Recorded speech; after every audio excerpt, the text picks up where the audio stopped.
Chapter 2 the sound of music music की आवाज part 1 Evelyn Glennie listens to sound without hearing it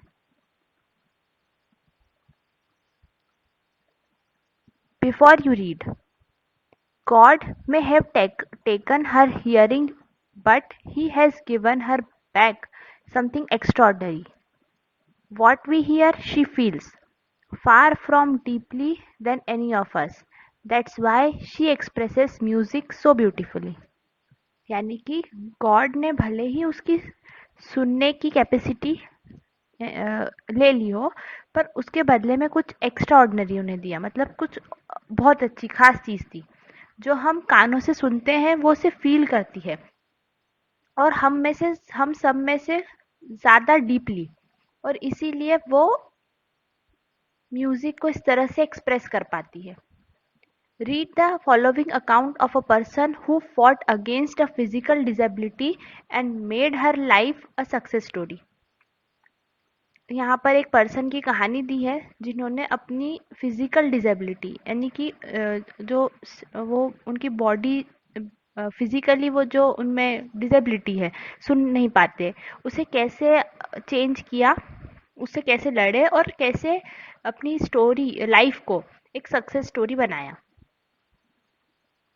Rush hour crowds jostle for position on the underground train platform. यानी कि अभी बहुत भीड़ भाड़ है और सभी अंडरग्राउंड ट्रेन प्लेटफॉर्म पर है और भीड़ भाड़ है और धक्का मुक्की हो रही है. A slight girl looking younger than her 17 years was nervous yet excited as she felt the vibrations of the approaching train. एक लड़की जो कि 17 साल की लग रही है, वो थोड़ी नर्वस भी है और एक्साइटेड भी है. क्यों? क्योंकि उसे ट्रेन की वाइब्रेशन फील हो रही है. It was her first day at the prestigious royal Academy of music in London and daunting enough for any teenager fresh from a Scottish farm. उसका आज पहला दिन है. कहाँ पर? रॉयल एकेडमी ऑफ म्यूजिक में, लंदन की जो है. और किसी भी नए इंसान के लिए, टीनेजर 17 ईयर्स की है, उसके लिए ये एक जो कि एक स्कॉटिश फार्म से आती है, उसके लिए थोड़ा सा डराने वाला है. But this aspiring musician faced a bigger challenge than most. She was profoundly deaf. फिर उसके सामने एक बहुत बड़ा चैलेंज है कि वह डीफ है. Evelyn Glennie's loss of hearing has been gradual. Her mother remembers noticing something was wrong when the 8-year-old Evelyn was waiting to play the piano. They called her name and she didn't move. I suddenly realized she hadn't heard, says Isabel Gleany. यानी कि जो ग्लीनी है, उसके सुनने की जो capacity वो धीरे धीरे गई. उसकी मम्मी को याद है कि कुछ उसके जब वो 8 साल की थी तो वह पियानो बजाने के लिए वेट कर रही थी और उन्होंने उसका नाम लिया पर वो हिली नहीं. तो फिर मुझे मतलब उसकी मम्मी को रियलाइज हुआ कि वो सुन नहीं सकती. For quite a while Evelyn managed to conceal her growing deafness from friends and teachers, but by the time she was 11, her marks had deteriorated and her headmistress urged her parents to take her to a specialist. उसने शुरुआत में कोशिश की कि वो अपनी जैसे जैसे उसका डेफनेस बढ़ रही है उसे मैनेज मतलब उसे दूसरों से छुपाने की कोशिश करी, अपने फ्रेंड्स से और अपने टीचर से. पर धीरे धीरे जब वो 11 की हुई तो उसके मार्क्स खराब होने लगे. तो उसकी जो स्कूल की हेड मिस्ट्रेस थी, उन्होंने उसके पेरेंट्स को बुलाया और कहा कि इसे स्पेशलिस्ट को दिखाइए. It was then discovered that her hearing was severely impaired as a result of gradual nerve damage. They were advised that she should be fitted with hearing aids and sent to a school for the deaf. Everything suddenly looked black, says Evelyn. फिर वहाँ पर जब वो specialist को दिखाने के लिए गए तो वहाँ पर पता चला कि उसके जो सुनने की कैपेसिटी है हियरिंग है उसकी, वो किसी नर्व डैमेज की वजह से, कोई नर्व उसकी डैमेज हो गई, उस वजह से उसकी सुनने की जो क्षमता है वो बहुत बुरी तरह से वीक हो गई है। और उन्हें से एडवाइस दी कि उसे कोई हियरिंग एड्स यानी कि सुनने के लिए जो मशीन्स होती है उसका उसका यूज़ करवाया जाए और उसे एक ऐसी स्कूल में भेजा जाए जो कि डेफ लोगों के लिए है। But Evelyn was not going to give up. She was determined to lead a normal life and pursue her interest in music. But Evelyn जो थी वो गिव अप नहीं करना चाहती थी। वो काफ़ी डिटरमाइंड थी कि वो एक नॉर्मल लाइफ जिएगी और उसका इंटरेस्ट म्यूजिक में था तो वो उसी में आगे बढ़ेगी। One day she noticed a girl playing a xylophone and decided that she want to play it too. एक दिन उसने एक लड़की को देखा जो कि xylophone बजा रही थी और उसने उसे देखकर डिसाइड किया कि वो भी उसे बजाना चाहती है। Most of the teachers discouraged her, but but percussionist Rob Forbes spotted her potential. उसकी ज़्यादातर टीचर्स ने उसे डिस्करेज किया कि वो नहीं कर पाएगी, लेकिन एक पर्सन जो कि ड्रम एंड तबला ये सब प्ले करते थे, रॉब फॉब्स, उन्होंने उसके पोटेंशियल यानी कि उसकी जो एबिलिटी है उसे उस पर उसका उनका ध्यान गया। ही begin bye turning he began by tuning two large drums to different notes. Don't listen through your ears, he would say, try to sense it some other way.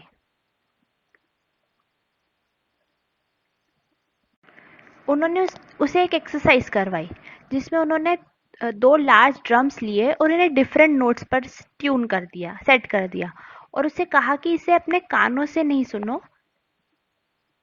कुछ अलग तरीके से सेंस करने की कोशिश करो। तब उसने एवलीन ने ट्राई किया और उसने फील किया कि वह हायर हायर ड्रम को अपनी वेस्ट अप और लोअर को वेस्ट डाउन इस तरह से सेंस कर सकती है। फॉर्ब्स ने इस एक्सरसाइज को रिपीट किया and soon Evelyn discovered that she could sense certain notes in different parts of her body. I had learned to open my mind and body to sounds and vibrations. The rest was sheer determination and hard work. और ऐसा करने पे उसने पाया कि वो कुछ notes को सेंस कर सकती है अपनी डिफरेंट बॉडी पार्ट्स से। और उसने ये सीखा कि कैसे वह अपने माइंड को और बॉडी को साउंड्स एंड वाइब्रेशंस के लिए ओपन कर सकती है और उन्हें फील कर सकती है। और फिर उसे लगा कि आगे का काम जो है वो डिटर्मिनेशन और हार्ड वर्क से कंप्लीट हो सकता है। She never looked back from that point onwards. फिर उसके बाद उसने कभी भी पीछे मुड़कर नहीं देखा। She toured the UK United Kingdom with a youth orchestra, and by the time she was 16, she had decided to make music her life. वह यूके में वो गई एक ऑर्केस्ट्रा के साथ, यूथ ऑर्केस्ट्रा के साथ, और जब वो 16 की हुई तो उसने डिसाइड कर लिया कि उसको म्यूजिक को ही अपनी लाइफ बनानी है। She auditioned for the Royal Academy of music and score one of the highest marks in the history of the academy. उसका टेस्ट हुआ रॉयल एकेडमी ऑफ म्यूजिक के लिए और उसके जो अब तक उस एकेडमी की हिस्ट्री में one of the highest marks उसने अचीव किए। She gradually moved from the orchestral work to solo performances. फिर धीरे से उसने ऑर्केस्ट्रा वाले पार्ट को छोड़कर वो धीरे धीरे सोलो परफॉर्मेंस यानी सिंगल परफॉर्मेंस देने लगी। At the end of her 3-year course she had captured most of the top awards. और उसके 3 ईयर के कोर्स के एंड तक उसने बहुत सारे टॉप अवार्ड्स जीते। And for all this Evelyn won't accept any hint of heroic achievement. If you work hard and know what you are going, where you are going, you will get there. अगर आप अपना काम मेहनत से कर रहे हैं और आपको पता है कि आप कहाँ जा रहे हैं, तो आप वहाँ ज़रूर पहुँच पाएंगे। And she got right to the top, the world's most sought after multi percussionist with a mastery of some 1,000 instruments and hectic international schedule। और फिर और इसी के साथ वो अपने हार्ड वर्क से इतनी ऊंचाई पे पहुंची कि वो दुनिया की सबसे ज़्यादा मांग वाली मल्टी परक्यूशनिस्ट बनी, यानी कि म्यूजिशियन बनी, जो कि थाउजेंड्स ऑफ इंस्ट्रूमेंट्स में मतलब 1000 तरीके के इंस्ट्रूमेंट्स प्ले कर सकता है। और उसका इंटरनेशनल लेवल पे कहीं ना कहीं वो इंटरनेशनल लेवल पर उसका एकदम बिजी स्केड्यूल, यानी कि बहुत से प्रोग्राम्स वगैरह होने लगे। It is intriguing to watch Evelyn function so effortlessly without hearing. In our 2 hour discussion, she never missed a word. Men with bushy beards give me trouble, she laughed. ये काफ़ी fascinating यानी कि जानने के लिए का एकदम सब्जेक्ट था कि कैसे एवलिन जो है वो बिना सुने भी सुन नहीं सकती, पर फिर भी उसने अ, अ, जो डिस्कशन हुआ उनमें आपस में, तो उसमें उसने एक भी वर्ड मिस नहीं किया। यानी वो बहुत अच्छे से, मतलब उसके कम्युनिकेशन स्किल्स भी बहुत अच्छी थी। It is not just watching the lips, it's the whole face, especially the eyes. She speaks flawlessly with a Scottish lilt. My speech is clear because I could hear till I was 11, she says. यानी कि वो बहुत बिना किसी mistake के और एकदम normal तरीके से बात कर पाती थी। उसने इसका रीज़न बताया कि वो सुन सकती थी जब तक वो 11 की थी। But that doesn't explain how she managed to learn French and master basic Japanese. वो स्कॉटिश थी, उसमें बात करती थी, पर उसके बाद भी उसे फ्रेंच भी आती थी और बेसिक जापानीज भी आती थी। As for music, she explains, it pours in through every part of my body. It tingles in the skin, my cheekbones, and even in my hair. वो म्यूजिक के बारे में कहती थी कि जैसे वो उसकी पूरी बॉडी के हर पार्ट में बहता है, स्किन में, चीक बोन्स में और यहाँ तक कि बालों में भी। When she plays the xylophone, she can sense the sound passing up the the stick into her fingertips. By leaning against the drums, she can feel the resonances flowing into her body. On a wooden platform, she removes her shoes so that vibration pass through her bare feet and up her legs.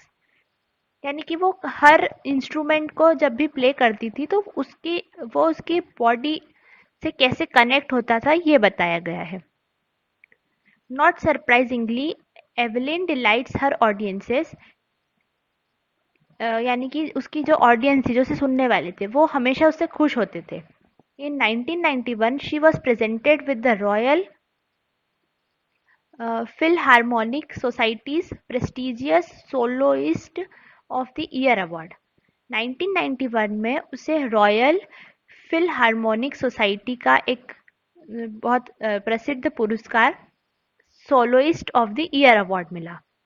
Says master percussionist James Blades कहते हैं, God may have taken her hearing, but he has given her back something extraordinary. What we hear, she feels far more deeply than any of us. This is why she explains music so beautifully. वो कहते हैं कि भगवान जी ने उससे भले उसकी सुनने की कैपेसिटी ले ली हो, पर उसके बदले में उसे कुछ बहुत खास दिया। वो ये कि जो हम सुनते हैं वो उसे फील करती है, और हम में से कहीं ज़्यादा अच्छे से डीपली, और इसीलिए वो म्यूजिक को इतने सुंदर तरीके से एक्सप्रेस कर पाती है। Evelyn confesses that she is something of a workaholic. वो कहती है कि वो वर्कॉलिक है, मतलब एक ऐसा पर्सन जो कि काम करना बंद नहीं कर सकता। I have just got to work, often harder than classical musicians, but the rewards are enormous. उसे काम करना है और उसका काम क्लासिकल म्यूजिशियन से भी ज़्यादा टफ हो सकता है, और उसमें जो उसे रिवॉर्ड मिलते हैं, जो उसके इनाम मिलते हैं, वो भी बहुत होते हैं। Apart from the regular concerts, Evelyn also gives free concerts in prisons and hospitals. She also gives high priority to classes of young musicians. यानी कि उसके जो रेगुलर कॉन्सर्ट्स होते हैं उसके अलावा वह फ्री कॉन्सर्ट्स भी करती है हॉस्पिटल्स में और जेलों में। और वह जो यंग म्यूजिशियंस है उसके एज के, मतलब उनको ज़्यादा प्राथमिकता देती है। एन रिक्लीन of Beethoven Fund for Deaf Children says she is shining inspiration of the deaf children. They see that there is nowhere they cannot go. यानी कि वो उसके जैसे बच्चों के लिए एक प्रेरणा है, इंस्पिरेशन है कि ऐसी कोई भी प्लेस नहीं या ऐसा कोई मुकाम नहीं जहाँ तक वो नहीं पहुँच सकते। Evelyn Glennie has already accomplished more than most people twice her age. यानी कि उसने अभी तक अपनी एज से डबल एज के लोगों से ज़्यादा चीज़ें हासिल की हैं। She has brought percussion to the front of the orchestra and demonstrated that it can be very moving. She has given inspiration to those who are handicapped people who look to her and say, if she can do it, I can. And not the least, she has given enormous pleasures to millions. यानी कि उसने उन सभी को ऐसे inspiration दिए, प्रेरणा दिए जो उसकी तरह है, कोई ना कोई फिजिकल डिसेबिलिटी के साथ। और लोग अब ये कहते हैं कि अगर वो कर सकती है तो हम भी कर सकते हैं, और इसी के साथ उसने अपने कॉन्सर्ट से, म्यूजिक से कई लोगों को बहुत आनंद भी दिया है। Chapter complete. Now some questions. Thinking about the text. First, answer these questions in a few words or a couple of sentences each. यानी कि इनका कुछ वर्ड्स या कुछ सेंटेंस में आंसर देना है। पहला, how old was Evelyn when she went to the Royal Academy of Music. यानी कि एवलिन कितने साल की थी जब वह रॉयल एकेडमी ऑफ म्यूजिक में गई। आंसर है not even 17। Second, when was her deafness first noticed, when was it confirmed. उसकी डेफनेस कब सबसे पहले नोटिस हुई और कब कन्फर्म हुई। Answer, her deafness was noticed when she was 8 year old. It was confirmed by the time she was 11. Second, answer the following in short paragraph. अब short paragraph में आंसर देना है। Question 1. Who helped her to continue with music? किसने उसकी मदद की music को जारी रखने में? What did he do and say? Rob Forbes helped her to continue with music. He spotted her potential and said, don't listen through your ears. Try to sense it in some other way. He began by tuning two large drums to different notes. Question 2. Name the various places and causes of Evelyn for which Evelyn performs. यानी कि वो कहाँ कहाँ पर perform करती थी। Evelyn performed free concerts in prisons, hospitals. She made music her life and performed many regular concerts. Next, answer the following in 2 or 3 paragraphs. How does Evelyn hear music? Question 1. Answer. Evelyn became deaf by the time she was 11, but she didn't give up. She was determined to lead a normal life and pursue her interest in music. Ron Forbes, a percussionist, spotted her potential. He asked her not to listen through ears, but try to sense it some other way. She realized she could feel the higher drum from the west up and lower one from the west down. Forbes repeated the exercise, and soon Evelyn discovered that she could sense certain notes in different parts of her body.